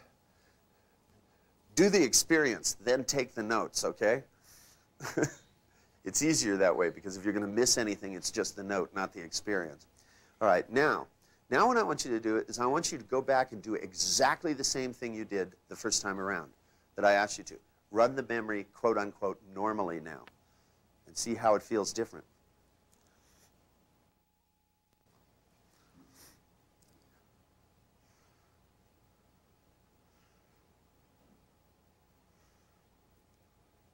So what happens? You can't do it? You must do it. Well, you didn't want to. Well, now, that's chicken shit. I told you to do it. This is experiment. Think of yourself as an adventure. Just go back and run it clock time so that you're now. You know you can always change it to the way you liked it. Go back and run it at the same time. When you say you can't do it, it means you don't want to. You found a better way. Well, you want to find the way to have control over your brain. It's not going to feel the same anyway. Just go ahead and run it. What did the rest of you find when you went back and ran it then? It seemed really slow. Slow. Didn't have the same More response. disassociated in Yeah, the situation. You didn't have the No. same response? No, but it was like, Because when it am I gonna seemed get really it? slow. Yeah, I was like, oh, come on, I just want this over with. Didn't have time to have all those bad feelings, did you? You're going, hurry up! Now, the ability to control your own sense of time, both inside of your control of your internal memories, is that what happens is that you're dealing with semantic response. Because your semantic response is fixed with time.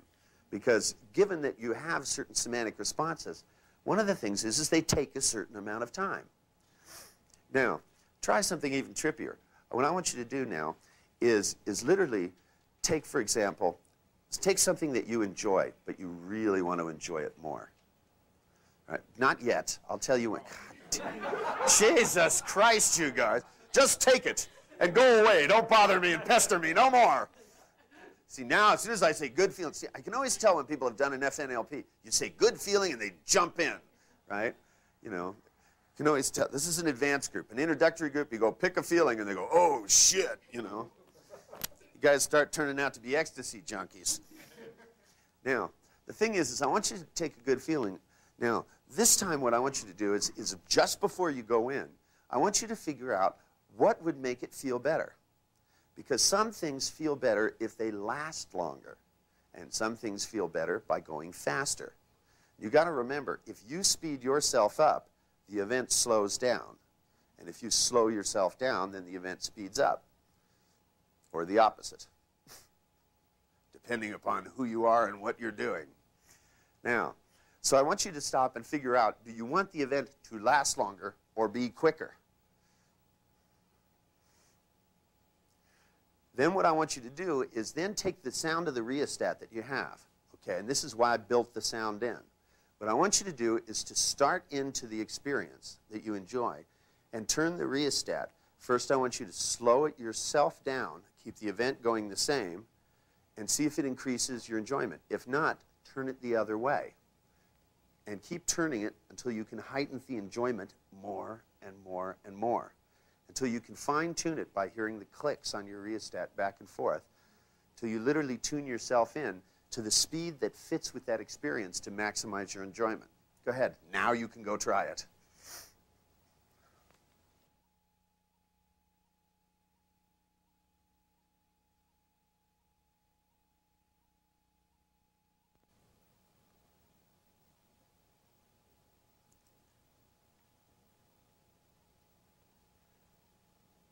Turning into a mellow group here. All right. So now what do you want us to do? Now, the sense of time that you just built, okay, you now have an anchor internally for something that controls that. True? Okay. Now, what I'd like you to do is to think of something that clients do that throw you off kilter. For example, when they yell, does it throw you out of whack? When they cry? Is there certain things that people talk about that throw you out of whack? Because, see, you're a human being. You're not a fucking piece of furniture. There are some subjects that are hard to talk about. There are things that get you hooked, you know.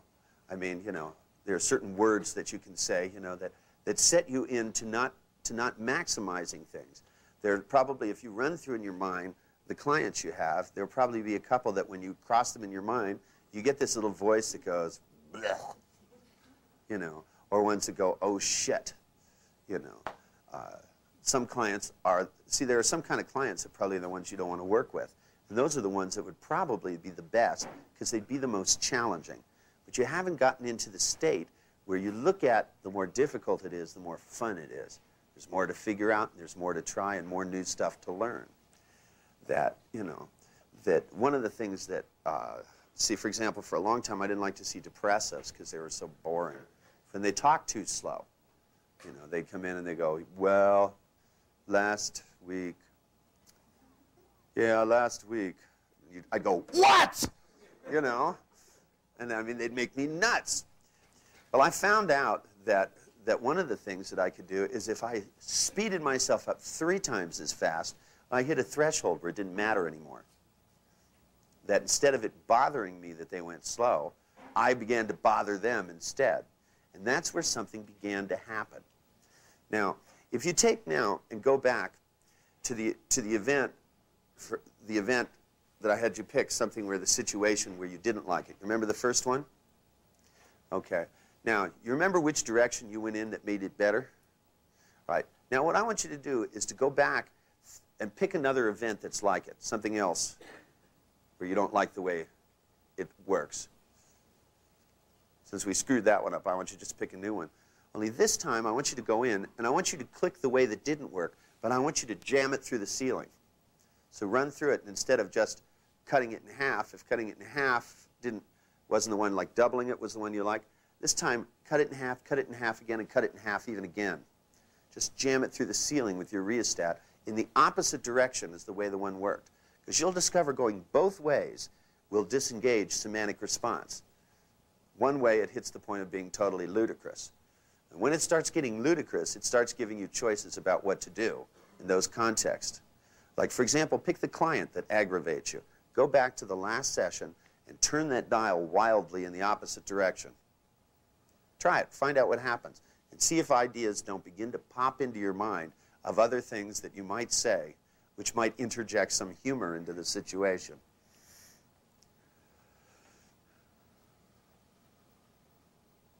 Be extreme about turning that knob.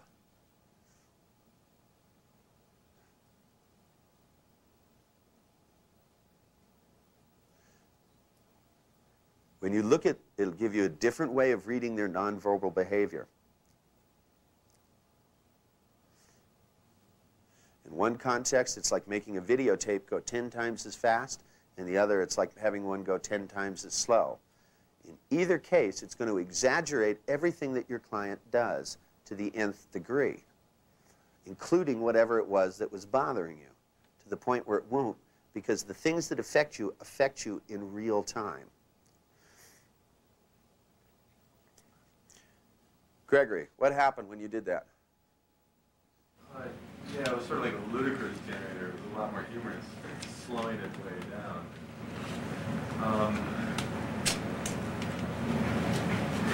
Except I'm sitting here thinking that, okay, I can do it sitting there thinking about it. But when it's... Well, we haven't done the rest of it yet. Okay. Don't jump ahead. Now you have to learn to do it on the outside. Yeah. Okay, which, even for the sake, we might repeat that a little bit. But I tell you what we'll do. Since it's a little warm in here, why don't we take a 10-minute break? Okay, do you have any questions about this so far? Thus far? Okay. If not, what I'd like to do is I'd like to take this and I'd like to stack it apart. I'm going to have to back up to the exercise that we did, not last time, but the time before. And because I want to set up your ability to adjust your subjective experience of time. Okay, and I know some of you did that and some of you haven't done it. But I want to run through it real quick, and since we got a half an hour, what we'll do is we'll run through it right now. And if you're not done, you can finish it up afterwards before we get back tomorrow, and then we can take it and build with it. Basically, what it boils down to is I want you to find extreme. These are the kind of words you're going to be looking for in your homework. Words like extreme, because you're looking for an extreme example of fast time. Okay, do you know what fast time is? That's where, you know, you go somewhere, you're having a good time, and whack, the day goes by like that. You ever had an experience like that? You went somewhere and, you know, it was 9 o'clock in the morning and 6 o'clock at night. You know, either that or you went out, it was 9 o'clock at night, and you looked at your watch, and damn, it was 6 o'clock in the morning. Oops. You know, and then you went home and you told somebody, well, I just got lost, I was having so much fun, and they went, that's a likely story. But that's what happened is time just went, flew by. That's fast time. Slow time is where you're waiting in line, right? You're waiting in line, you walk up somewhere, you know, the movie is going to start in 5 minutes. You wait what seems like a half an hour. You look at your watch, and 1 minute has gone by. And you feel like you've been listening to the two people in front of you talk for a week because they're talking about the importance of Marshall McLuhan as a poet, right? And they're going on and on and on about it. The last 10 minutes of an airplane flight, there's a good example, takes 2.5 hours, right? The pilot comes on and says, we'll be on the ground in 10 minutes, and you fly for an hour, and you look at your watch, and 1 minute has gone by, right? The pilot comes on and says, now we'll be on the ground in 15 minutes, because only airlines can make time go backwards. If you've ever waited in line to buy a ticket at the airline, and you are third in line, and they have 3 people at the ticket counter, and the person, I love this, because they look over at you and they go, what is your name? And you tell them, and they go,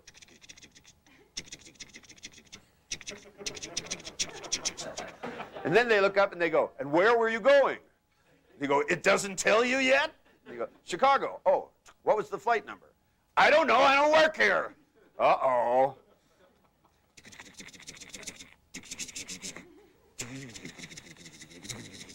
I don't know who programmed that thing, but that person should be killed. Slowly. They should put them up on a hang noose and leave them there for a week. And then have somebody walk up like this and go, and take 2 weeks to pull the handle. Because those kind of experiences are slow time. Now, what I want you to do is to take somebody, and the important part of this is to get them inside the experience. You cannot do this disassociated. You want to get them right there. Take them back in their timeline and drop them in so that they're there. This is where you pull out your hypnosis voice and have them go back fully and completely, words like completely, utterly, and honestly, back to that experience so that you fully have them go back and go through the experience until they get that sensation. And as they get the sensation, have them allow their hand to rise up, and then have them go and do fast time. First do slow time, then fast time. Then I want you to compare the difference in the submodalities so that you find out the difference between fast and slow time. Okay? So once you have fast, we'll make that short because it's quick, and slow time.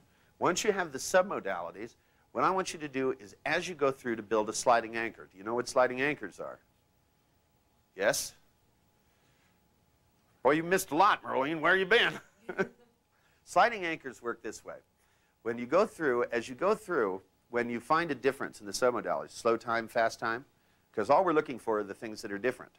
When you find a difference, what you do is, so we find out that things seem larger than life or smaller than life. Okay, that's one of the distinctions. That not that the images are small or the images are big, because remember, you're going to be inside this, just like when you were there. But I've noticed when time is moving slow, everything seems smaller than life. That's one of the distinctions in my world. So what I do is, not only do you anchor it, like you anchor it on the knee here, but you have the person shrink it down even more And as you do, you slide your finger a little bit.